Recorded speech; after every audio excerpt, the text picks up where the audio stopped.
is Deb. I am 51. I am from Newark, Ohio. I came to the Refuge on May 29th, 2019. I was broken. I was bitter. I was angry. I was resentful. I hated life. I just basically didn't want to do it anymore. At that point, my drug addiction had taken me to a point where I was living homeless on the street with my 18-year-old son and 3 pit bulls.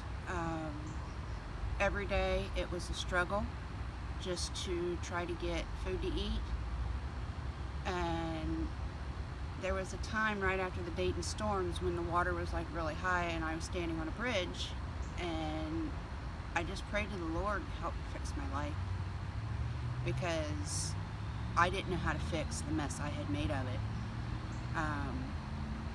I was going to walk off the bridge at that point. Something pulled me back. To this day I say it was the Lord. He pulled me back.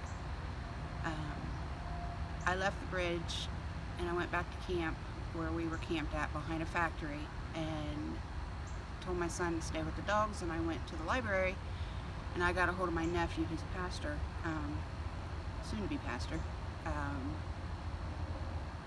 Man, Trey, if it weren't for him and the Lord, I don't think I'd be here right now, because after making that plea to the Lord on that bridge, I was here within 2 days.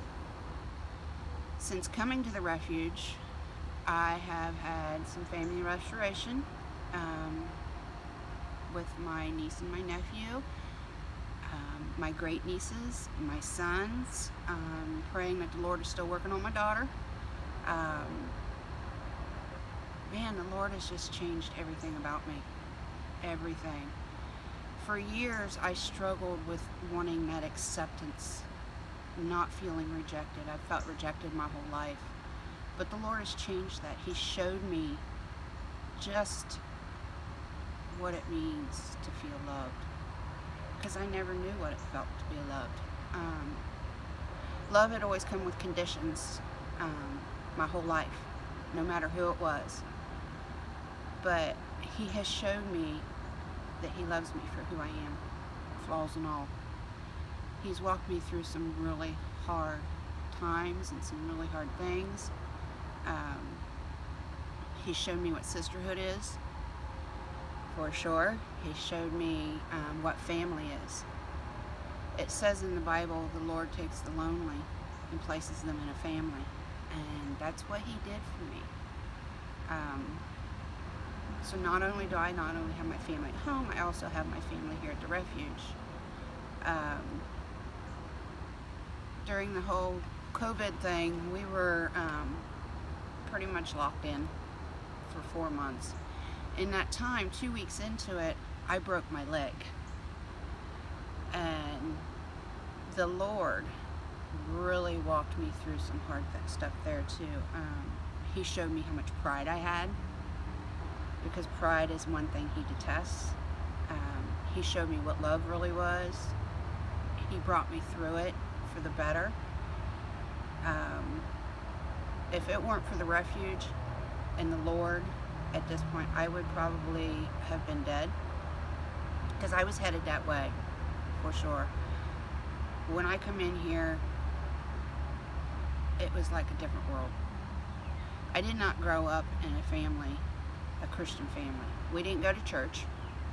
I didn't raise my kids in a church. It took 50 years for me to finally find God, or should I say, He finally got my attention to the point where now I love Him. I can't imagine life without Him. And as one of the girls here says, the best laughs were the sober laughs. Yeah. So if you're planning on coming in, or you want to come in, man, you got to give it to God, because He will change you. He changes your whole outlook on life. At this point, I get to coordinate, because I completed on July 1st, so I get to coordinate here at the Refuge, and I get to walk alongside these ladies as they start their journey, which is a privilege in my mind. And then, yeah, I get to walk alongside them, and I get to walk alongside you guys if you decide to come in. So yeah, that's pretty much my story. And that's it. Thank you.